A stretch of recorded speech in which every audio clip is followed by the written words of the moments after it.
Hello YouTube, Dbtgamer Show, Pokemon Bullet Play, part 51. In the last part, YouTube, we got to Route 13, and I talked about my arguments for and against motion controls. Yes! Mainly against, by the sound of it. Yes, I was supposed to be fighting for motion control, but I sort of, You told the truth, and the sad truth is that it's shite. Adam, that's your turn, isn't it yet? Oh, sorry, no, he's got some more. This is gonna be good. I've looked at my video game shelf whilst we were getting ready for the next part, and I thought of some... What, all 3 seconds of it? I thought of some games where motion control was good, and it was actually a pretty decent idea. Go on.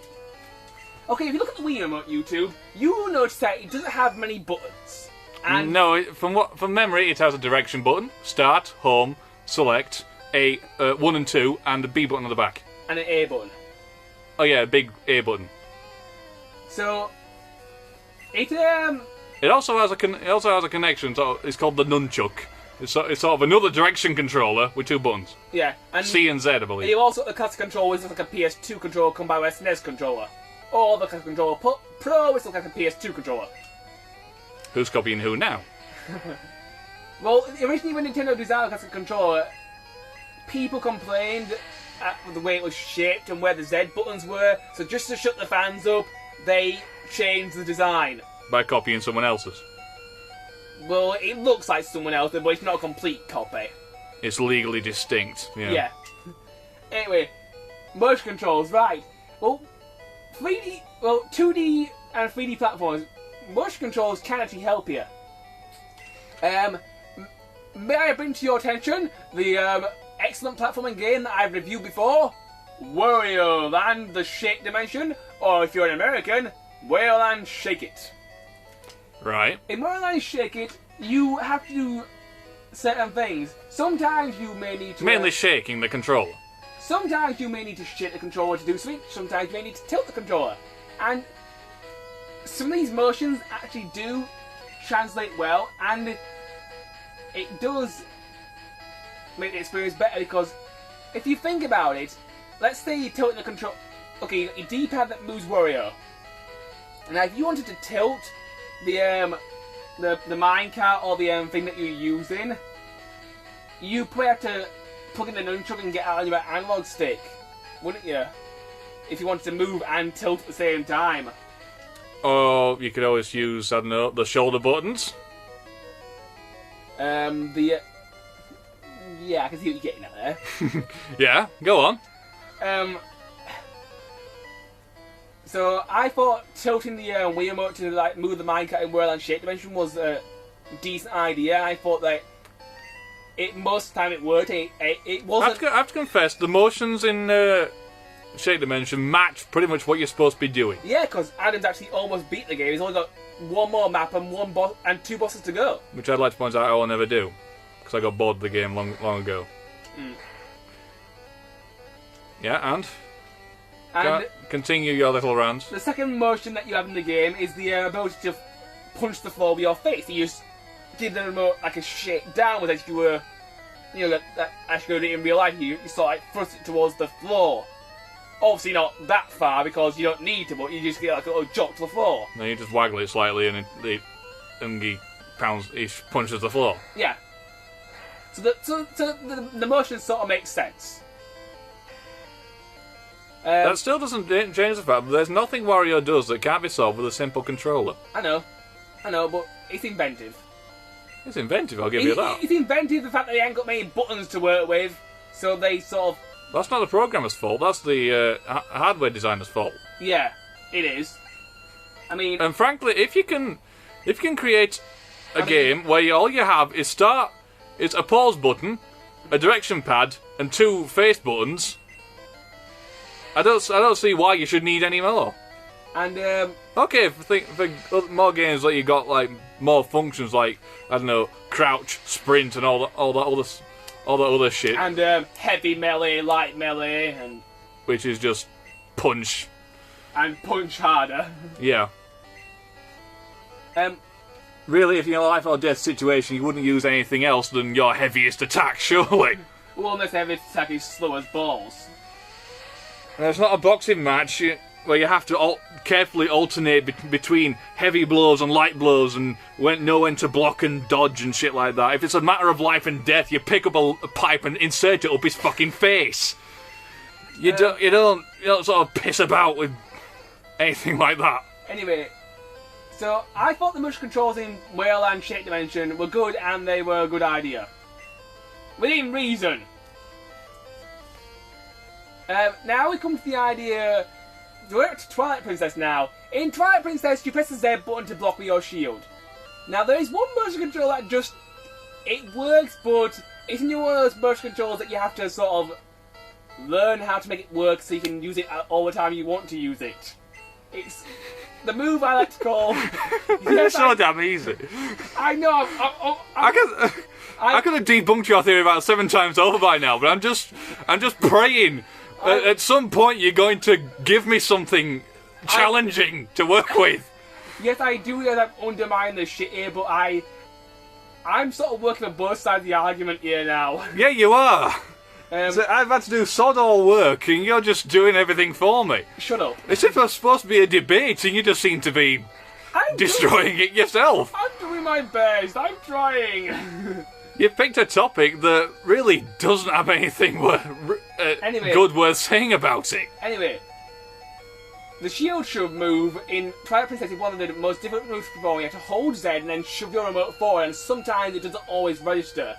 And this is always a problem when you're trying to belt someone out there with your shield and stun them. But once you learn how to do it properly, you can get it to work. I think you're doomed, mate.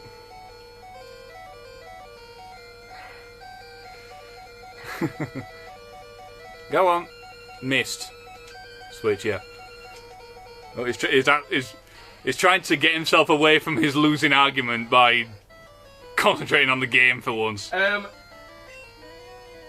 also, there's a move called the Helm Splinter in Twilight Princess where you have to shield shuffle someone, then press A next to the enemy and do like a backflip over their by stabbing them in the face or doing a jump. Which is awesome and very cool, I have to say. But incredibly, stupidly difficult to pull off. It's stupidly difficult to pull off if it's like your first 20 times trying to perform it.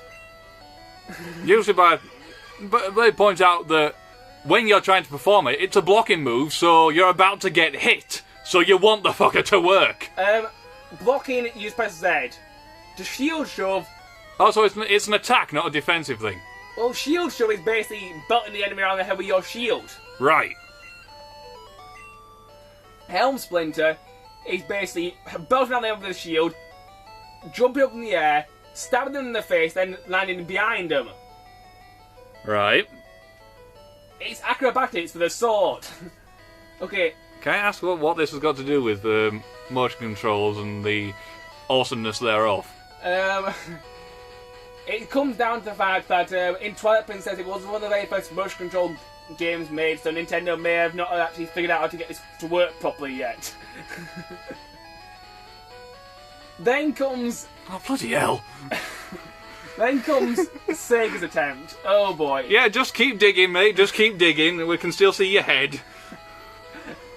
Then comes Sega's attempt. Sonic and the Secret Rings. Oh boy. Now, I have to point out that I seriously hate Sonic and the Secret Rings. And that other one, what was it? Dark Knight. The Dark Knight, which Black is Knight. Apparently on the same engine. I've never actually played it, but I've seen him play it. And as far as I can tell, it's the same fucking game, just with a sword. Well, but since you're playing a guy with spikes growing out of his fucking head, I'm pretty sure you don't need a bloody sword. Can we stay on topic here now? That's another thing. Why the hell does he have to become a werewolf? He's a hedgehog! Can we stay on topic? We're talking about motion control here, not your problems with the Sonic franchise. We can do it another part. Werewolf. Where? The Old English word for man. Man, wolf. Were-hog doesn't fucking work when you're talking about a hedgehog turning into a wolf. It's not a man-hog. He already is a man-hog since he's a hedgehog stood on 2 legs with a humanoid form. In the Immortals of Henry from Digimon Season 3, Momentai for Christ's sakes! Oh, bollocks to Henry, I can rant as well. I haven't said much these past few episodes, so I'm just going for one. Alright. Sonic and the Secret Rings. Well, I have to say, as far as tilting is concerned, to turn Sonic, it worked quite well. As far as first try Wii games are concerned. But as for walking forwards and walking backwards, it was... Yeah, you got to tilt the thing forward, haven't you? Yeah. Moving the direction button away from a comfortable position, meaning that... But the direction button is only used for speed break and time break, so it's not really used. And so how exactly you turn by tilting the remote left, sort of clockwise and anti-clockwise, respectively, for left and right. Yes. And you tilt it forward to move forward, and back to brake and move backwards. Yes. But you don't sort of tilt it; you sort of like roll it in your hand like a hot dog. Okay, so, it's not a very good description, but you get the point. So you're right. You stood still. You tilt it forwards, moving the direction button away from, moving the face of the controller away from you, so it's uncomfortable to hold. Then you're expected to turn it through clockwise and anti-clockwise motions. So, hey, Adam, we're talking about the same company who thought of the Sega Saturn. You know, this is Sega we're talking about here. You know. So the Sega Saturn had some good games on it. Okay, it didn't last very long, but it had something. Yeah, worth mentioning. I think Sega's had plenty of failures in their life, and the fact that the odd time they haven't been able to design a control scheme properly. Hint, hint, nudge, nudge. Sonic 06 here, insert here. Because Sonic 06's controls at times they were terrible, especially the camera. I've beaten it and played it towards the end. You know, there is a definite camera problem there that needs to be fixed. And also, animals do not like to have sex with walls. Animals have sex with animals of their own breed. Animals don't like to have sex with walls. When you're playing Sonic 06, you jump on a wall with Knuckles and you can't get off and it looks like you're humping it. Yes, yeah, I agree with that. Okay, here's a little backstory. Knuckles and Rouge, okay? Oh god, here we go. You have 1 minute... You have 2 minutes 45 to start down. Shut the fuck up and let me get on with it then. Okay. One of their signature moves is they glide or fly onto a wall, grab onto the wall, and climb about. Yeah. Fair enough. Sonic and Knuckles. The first game you actually played with Knuckles, you climb onto a wall. What do you do to get off the wall? Jump. You either reach the top, at which point Knuckles climbed up onto the ledge, or you jumped. In that Sonic game, you can't climb up to the top because most of the walls, most of the ceilings represent the top of the level, so you can't actually go past them. And when you try to jump, you just sort of jitter. And again, you think, well, jump off the fucking wall, dipshit. And it just fucking that killed me time-wise more than anything else. Yes, if you're trying to get an S rank in Sonic 06, you're a sad prat and need to get out more. And your efforts are pretty much hopeless. Yeah, you're really not going to get anything for it. A few extra digits on your gamer score isn't worth it. Anyway. Now, as for the other motions in Sonic and Secret Rings, to perform a home attack, Adam, you're going to love this. You had to sort of like jerk the Wii remote forward, and you do a home attack. And this was probably the most responsive of all the... Whilst tilting it forward to an uncomfortable position and doing the... You press 2 to jump, and then you press the lurch remote forward to press to home. Attack. Another problem which could easily be solved by, I don't know, pressing jump twice? I know. Adam has his camera 1 minute. So, go on. At what point are you going to start saying that motion control is good? I've said it's good twice already. I've talked about the way that it's good. And then you've said about 15... little bits where you just pointed out how shite it is. I'm trying here, I really am. You really could have picked a better topic, you know, one that didn't make you look like an idiot. We're running out of time, so we'll get back to this on the next part. How much time got left? Around 14:30, more or less. I'll finish this fight. Speed up. Accomplish something. Make it look like we're actually doing something. Right, fight finished, go. Yay. End part. We'll see you next part, YouTube.